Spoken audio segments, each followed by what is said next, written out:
emails, I will show you directly over here. So here, over every email, you need a header, a body, and a footer. So let's create one code stage with a header.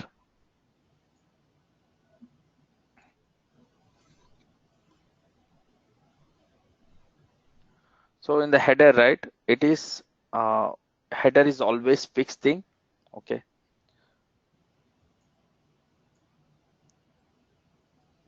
So if you see over here, I'm using a string builder. Okay. Why, if I'm using a string builder is nothing but it is used for creating text. Okay. So what happens with the string builder now is when I run the code, when I look for errors here, it will show that there is compile error. String builder is not defined. This means what? Like I'm importing one function which is not even a part of the code. Okay. So if you are using some of the methods or some of the part of the code or something, then it should be a part of some class. If that class is not defined, this object will never know I have to import string builder because it will understand that the string builder is not even defined. So how to define classes? For defining any class, you have to come to this initialize, and under initialize you have to click on this information box, and here you'll get 4 tabs. One is conditions, one is information, one is global code, and there is code options. In the code options you define what kind of language you are looking at now. So we are doing the string builder on Visual Basic, and here I will go to the Chrome.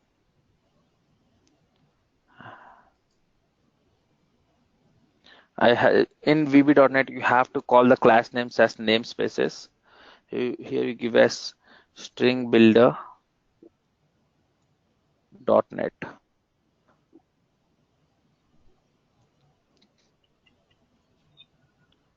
and it gives you a text. It gives you the class item like this, and the namespace for it is system.text. So to import that class, I will copy paste this namespace. So why I'm referring every time to Microsoft, because what happens with Microsoft is every time with a new .NET version, some of the programs get scraped off. Some of the programs are discontinued. So that's the reason, go to the site every time. And here I have got a namespace to directly import. I can just give it now system.text in the namespace imports, and I will click on OK. And if I do a refresh, you see the error count has been reduced to 2. Okay. So if it is reduced to 2 means you are the code is able to identify the object which is lying over there. So now I have to go into the HTML table creator. In this, there is add header. So why are we using this add header is for every HTML file, we need this type of text at the start. Okay. Which says that there is one header and all. Okay.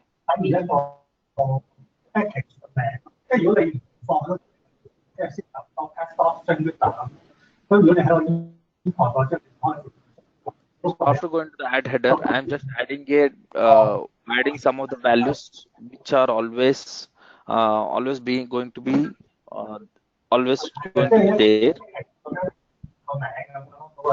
Sanjeev, can you pause for a moment? I'll mute Alan, and we can Okay. unmute you. And Alan, can ping me a chat message if you want to talk because it's too noisy. Okay.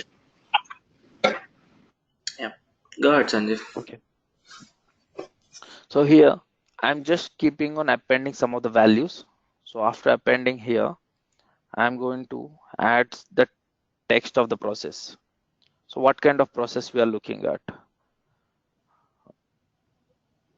Here I can say that process is finished, completed successfully.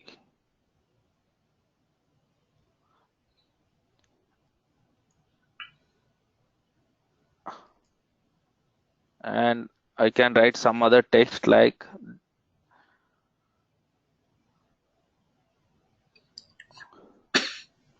dashboard is generated. Okay, so if you want, you can pass this also as parameters now. So here you can use this as parameters directly. What I can define here is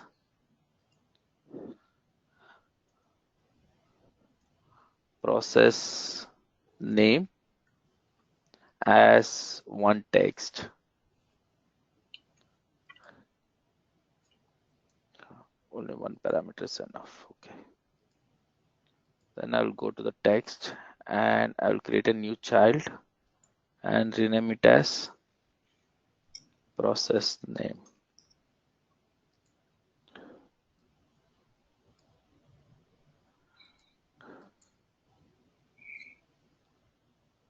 And here, what I can use this, we can substitute this code.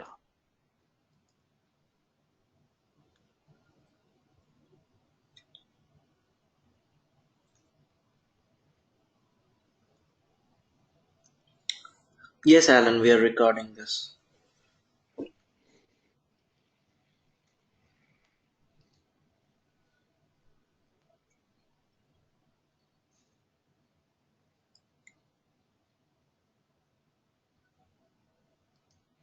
Will I give something wrong?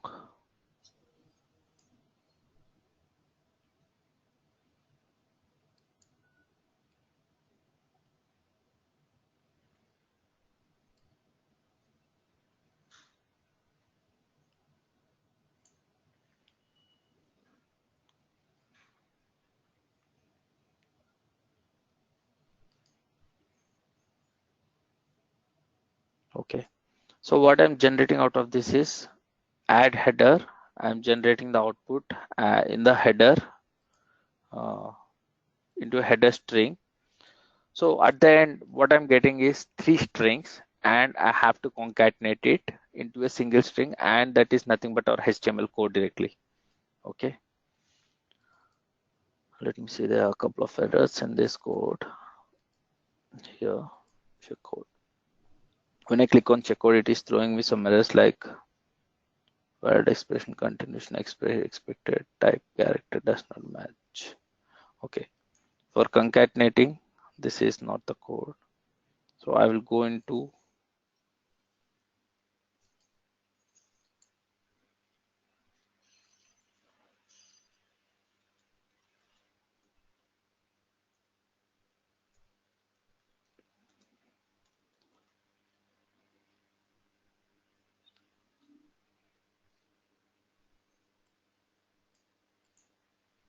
the concat method then.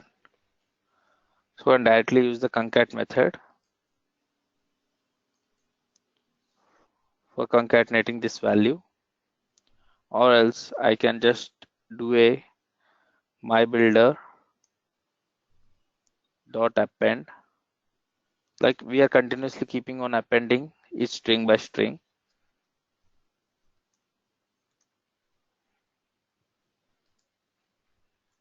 And remove this on a whole.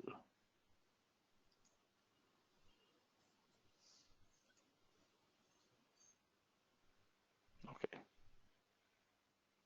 Process name is not declared or inaccessible because there is process name. Now there are 2 S's I haven't. Okay. So you can pass this as one variable directly. So what I can pass in the input type is process name as, give me some process like macro reconciliation.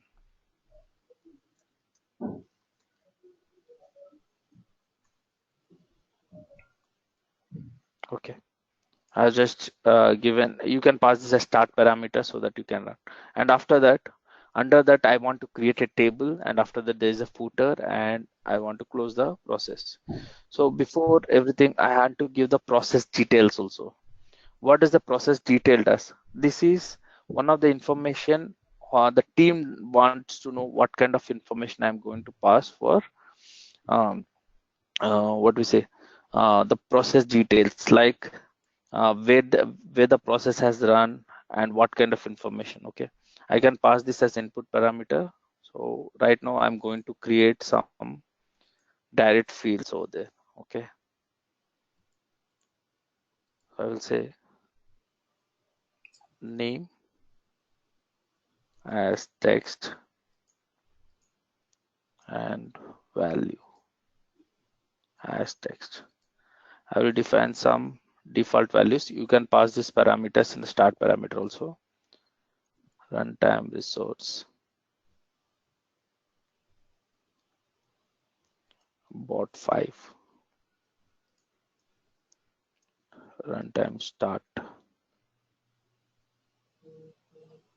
5 a.m.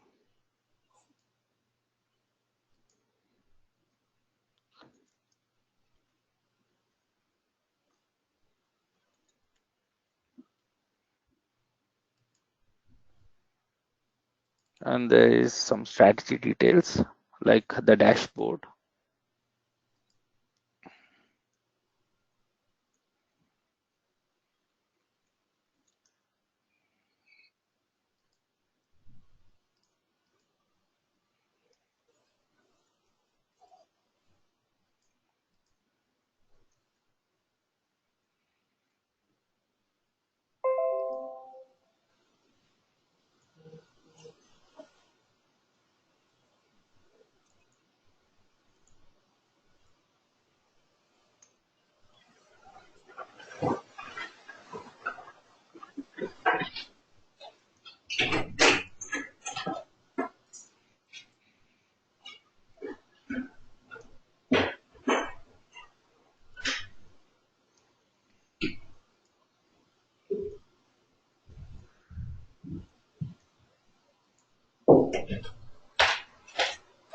Okay,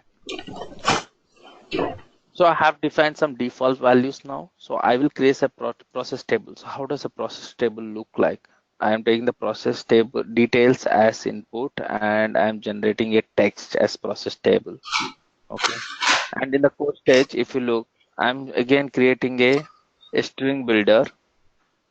And what does this step does is, if process details is nothing, like if there is no process detail, then do nothing. If there is something, then start creating a HTML output. How the HTML output should look like is this. So here I'm defining the font size and the font type and the color, and I'll maintaining the name as process metrics. And what I will do now is I'll just run the code so that you can see the output, and we will come back and we will visit each line by line and how this code was written. Okay, that would be better. So set next stage.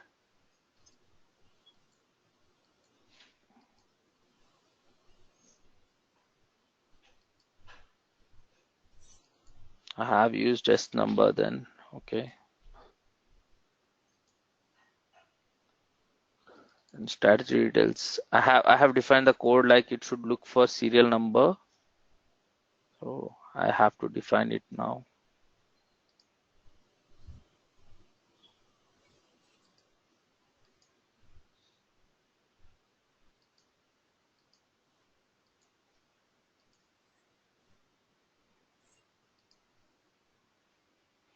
A space number. Okay.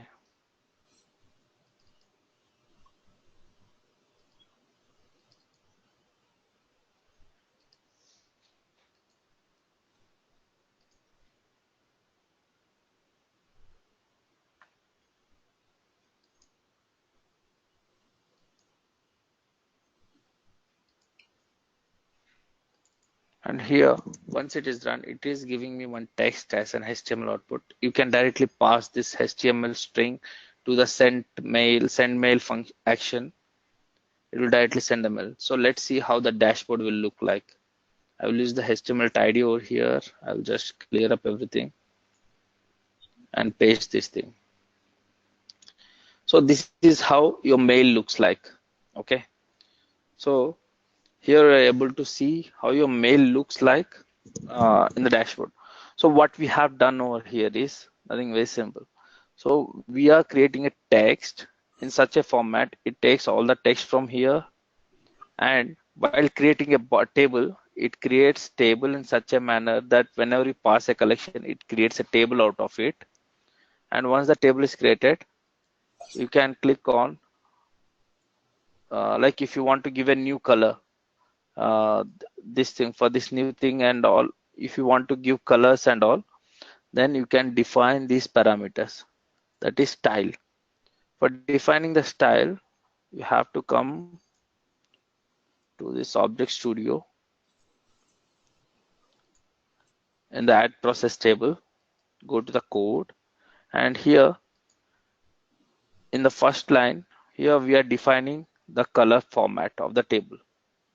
I'm defining the what font as Arial and the font size as 20 and the color as black and all. So all these parameters you can pass through a code. So what we are doing over here is we are sending a collection and it is generating one HTML output string to you.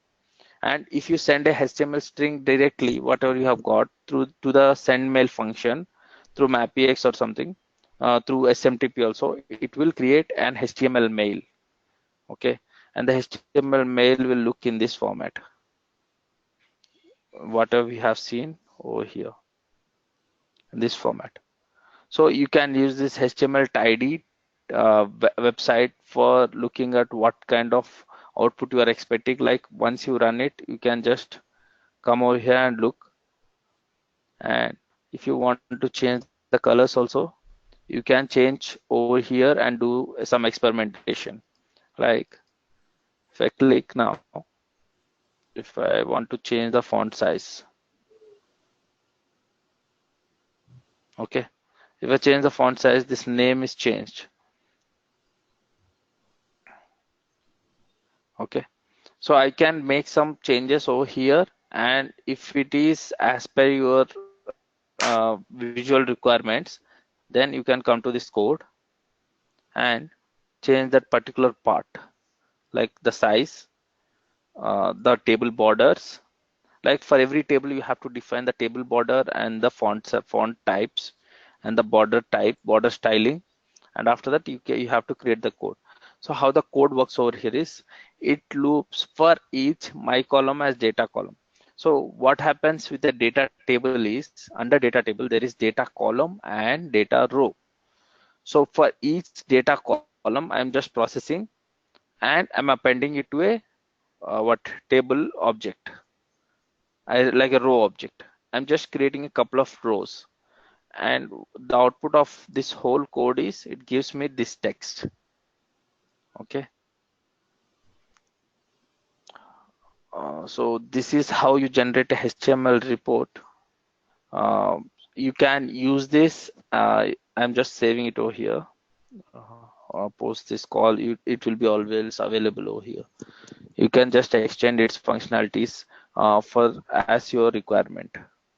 Like if you want red over here, if you want red color over here, then you have to get the red color format, like the color hex code, and you update over here. So what I will do is,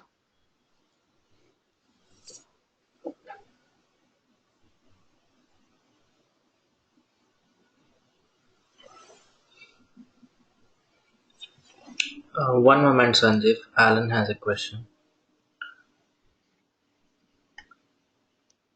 Hi, hello. Do you have any cheat sheet on some common package that are normally used in the BP code stage? For example, those you have mentioned we are using data column and the data table, those kind of thing. But I think as a starter or as a beginner with not much experience in all these three kinds of coding, we need to know what are the package that we can use. there's nothing like cheat sheet over here. The thing over here is it's again VB coding we are jumping into. So what Blue Prism tried to do over here is it tried to get us away from the code. But if you go jump into the code stage, you are learning the VB.NET again. So there's nothing like a small cheat sheet. The diet cheat sheet is the whole .NET cheat sheet. The only thing you can do as a beginner is just select the data type which you are trying to work on. Like if you want to click on, if you want a number, and you come to the code stage and you'll identify what is the type of it. It is system.decimal. So depending on that, you have to Google it out from the .NET side, from MSDN side. So we try to Google it out for this data structure. What are the available methods that we need to? Yes, depending Okay. on what you want to like what kind of approach you want. Like if you want to do some kind of operation, you have to mention I want to do this operation. I want this kind of output uh, on .NET. And these are the data types I'm using. Then you will obviously get the code from Stack Overflow most of the time. Okay, understand. Thank you. As a beginner, that's the only thing. But once you move to the next level, once you start building all types of data code stages, right? Once you see this, you will obviously understand, okay, for this I have to use a string builder. On the first go, you will never understand that I should create a string builder or something I should import or not. I'm just giving you the tools how to use it. So here is string builder is one of the functions where you can append what for this stage, what you can Google it out is for creating a HTML, what kind of appending I should use. So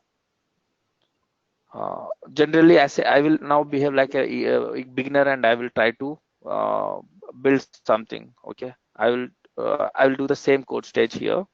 I will do like .NET HTML mail format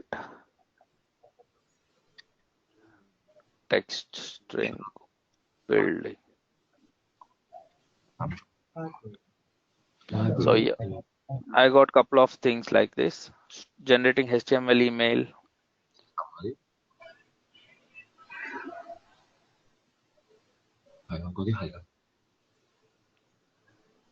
So here it gives me like this. The first thing is go for string builder and start appending each by each. That's how you will get a what whole string. Now what I will do is for making my work easier, I will do like HTML mail template builder .NET and what I would like to use. Let's generate with this thing.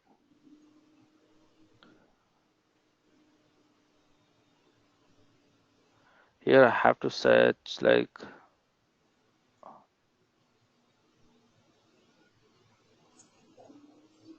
no, these are all just third parties they're trying to pull in.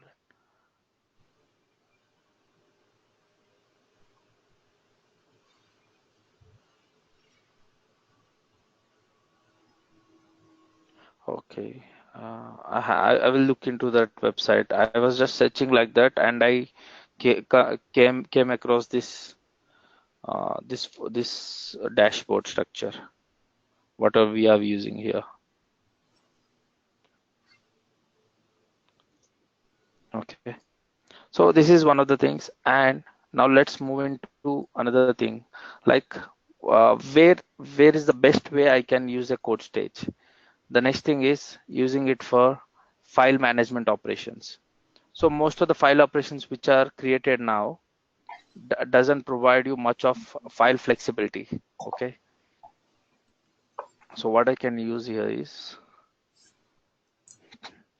so generally what I do for what you normally do for downloading a website, downloading a file from a website.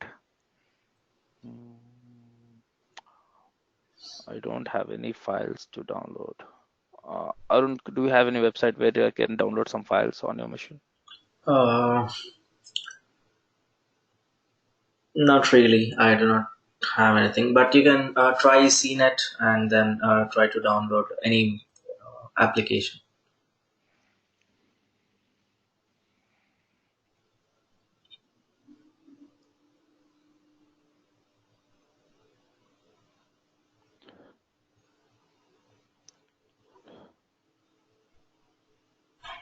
I think you can try CNET download. Yeah. They'll have all the files.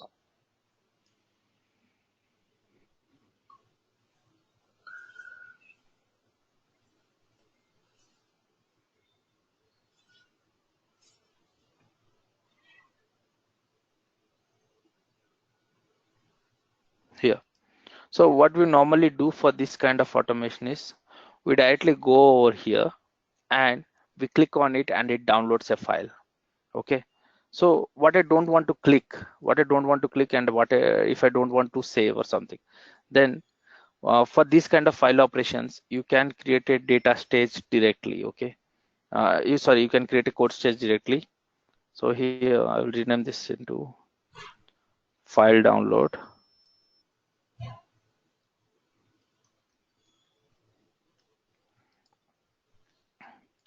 So what I will do is I will use application stage, application modeler.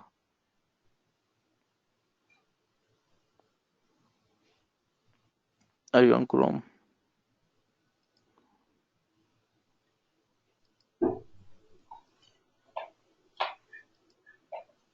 And this is the URL I'm looking at currently.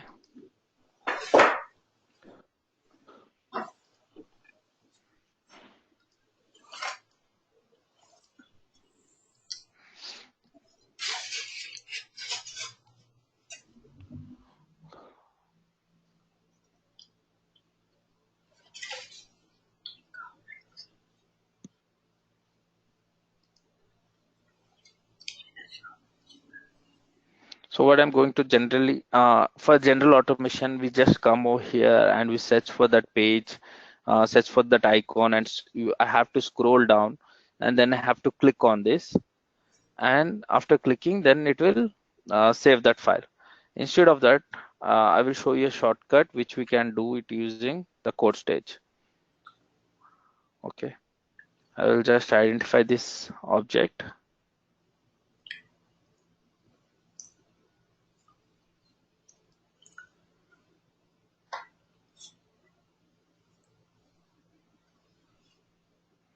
Okay, once done, what I will do over here is, so every object, once it is launched, it has to, first there will be navigate so that I can launch the page.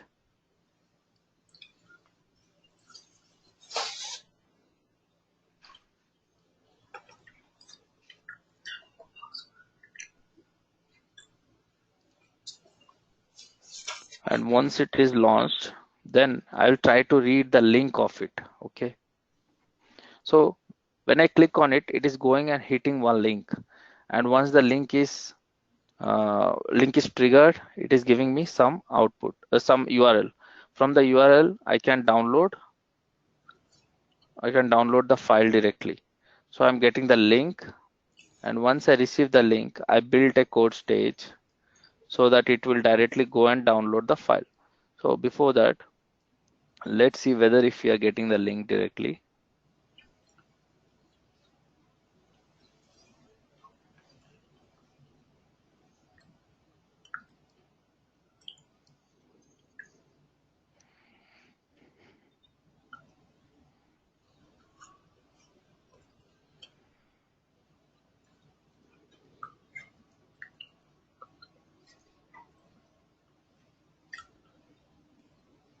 No, it is not driving a link. Let me look at how it is.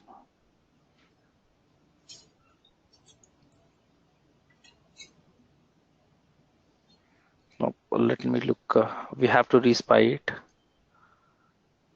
Not driving any links then.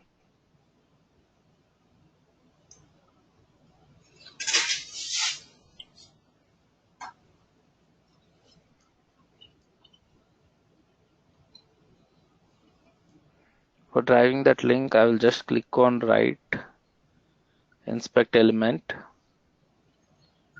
And once I go into the inspect element, it will show me a couple of places where I can get the link.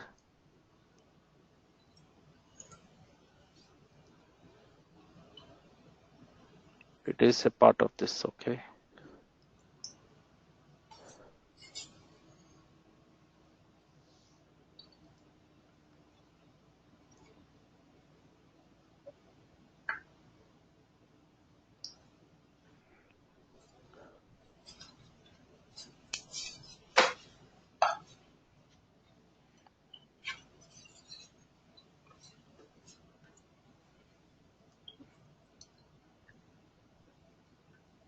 Identify, yes.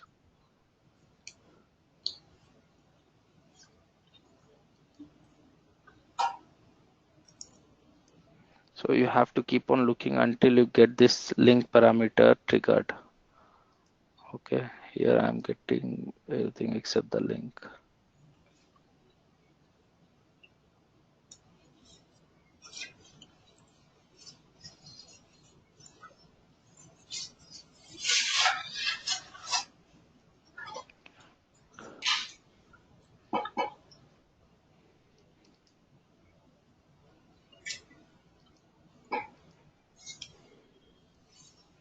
Or else I can define the link like this /a, and I can remove all these things.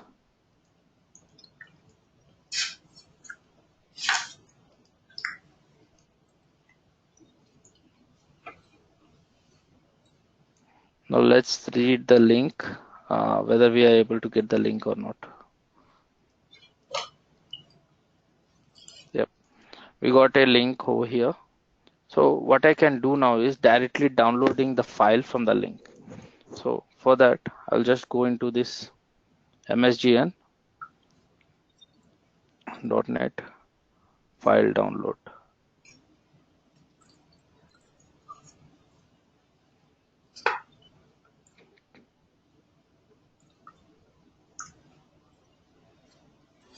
Sorry.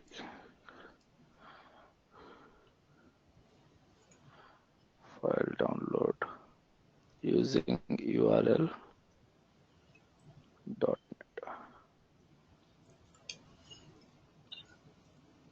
Here we got something like web client dot download file method, and for web client this is the namespace you are looking at, system.net. Okay, so what I will do now is I will create here and come to code options and add like system.net. Okay, this is one of the namespaces I am importing so that I can invoke this web client function. Okay, in this what I'm going to do is create a web client dot download, and this is the file I'm looking at.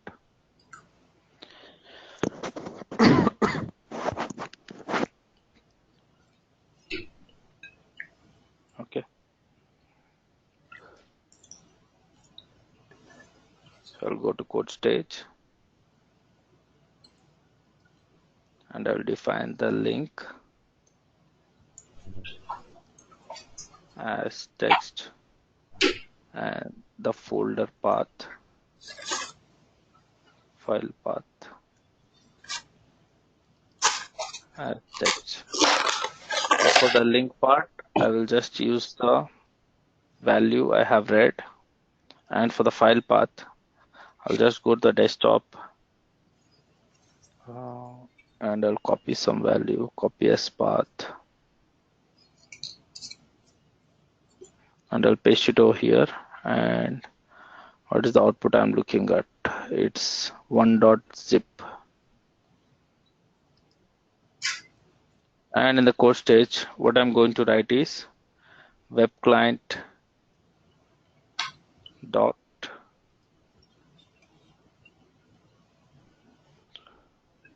download file. Where is that code? Yep. Web client dot download file.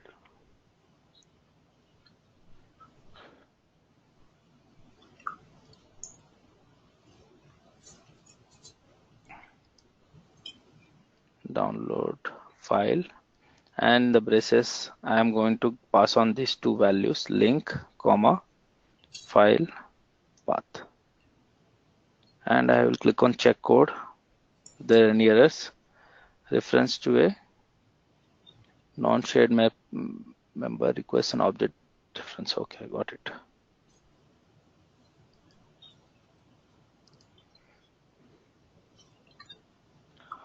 I'll just save this.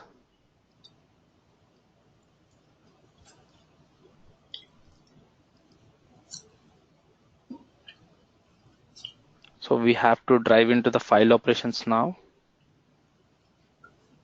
so that some of the file actions I can import the namespaces here.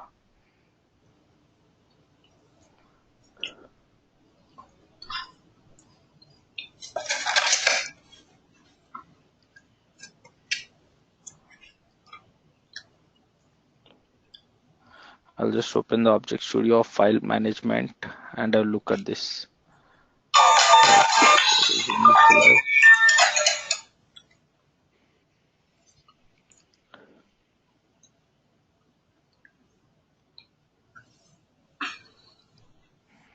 The code options, these are things which are already imported. Systems.net system.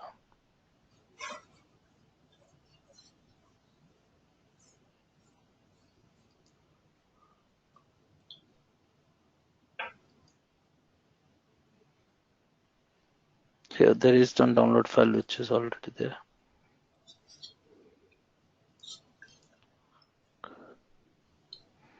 We have to define the new web client actually. I will copy paste this, is already done.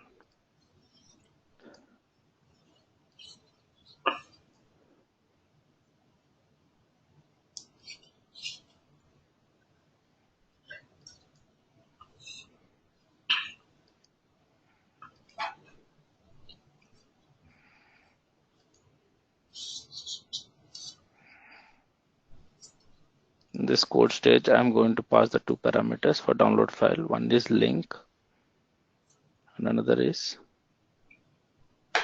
file path.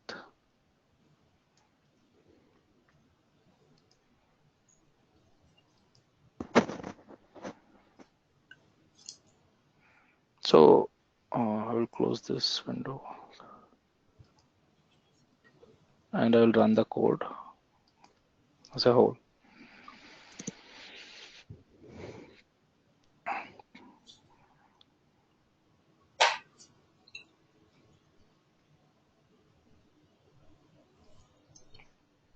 Has given me kind of error. The remote server returned it. Okay, it is throwing an error because this Think Broadband is stopping us from downloading it. But for normally what we do is you can directly call this, and once this code stage is called, it will directly save the file over there. I don't have a sample file directory so that I can show you this part. But normally for most of our automations, what we do is we use a code stage. What it does is it stops the mess of like when you click on it, it gives you a save as window and you have to save it a particular format and all. It will you don't have to go through all the stuff. Normally what we have to do is we have to use this code stage and it just saves the file.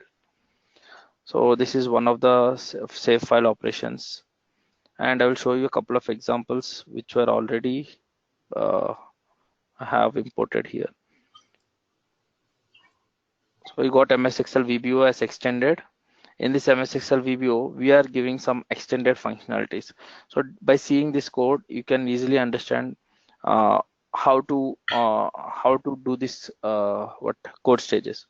So here normally when you open, right, there will be some update links. Most of the time when you open a website, open a Excel sheet, you will get a small pop-up like it should update links or you should unprotect the workbook and all.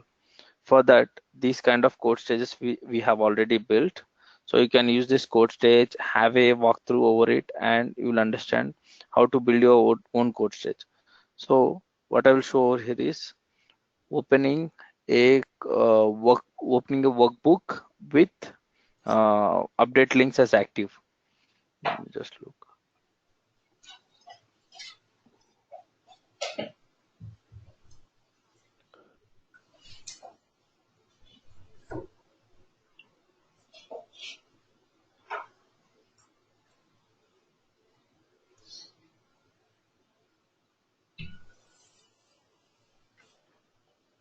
No, maybe you don't have that here. We got this unprotected workbook. So normally most of the workbooks, when you open, it opens as protected workbook. So here in the unprotected workbook, you can just click on the code stage and you will find out how the workbook is being opened. So here you got the workbook directly, and in unprotected we are giving the save, so secured.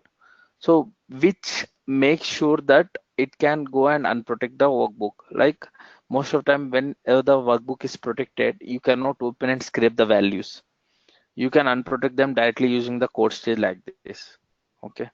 So most of the code stages you use in Blue Prism are for file management or Excel or else string and collections, and everything else we have got most of the VBOs available.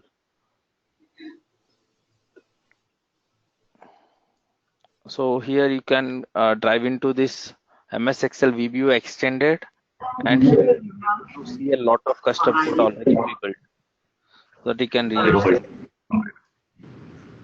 Hi, hello, this is Alan. I want to know if this extended VBO object will be shared to us or Uh, Arun, we are going to share it, right? Yeah. Extended We'll VBO. share it, Alan. We'll share it with you. okay, thank you. So thank you so much. So I assume after this lesson we will receive a set of these extended object from you guys. Yes, you will get them, Alan. Yeah, thank you so much. Do you have any more questions for Sandeep or for me? I think so far we are quite okay with the concept of space right now, and I think are we going to any other topics or details practice right now? Well, as per SOW, we have covered everything. But if you have something in your mind, I can take those topics. Okay, so previously we have sent you a sample report, right? So the sample report, we have a question or we have a use case on a multiple row processing. Uh-huh. So in the report, there are 3 data row. So for these 3 data row, actually they are one record. So I want to find a way to kind of append these 3 data rows into one record in the collection. Do you have any idea or suggestion how these can be achieved? So you want to merge 3 rows of data into a collection. Is that correct? Yes, basically it's like this. Okay. I don't have anything on top of my mind. Sanjeev, do you have anything or did you work on a scenario like that? Like you got 3 data rows from different collections and you want to merge into collection. So you got like append collection over here. In the collection manipulation, you can just dive into the collection manipulation. I think it's not like that. So how about I share you my screen Yep, in a Yeah. that moment? would be very great. Yeah. Yeah. Let me make you the presenter. Give me a moment. Alan, under what name are you logged in? Are you logged in as Franco? No,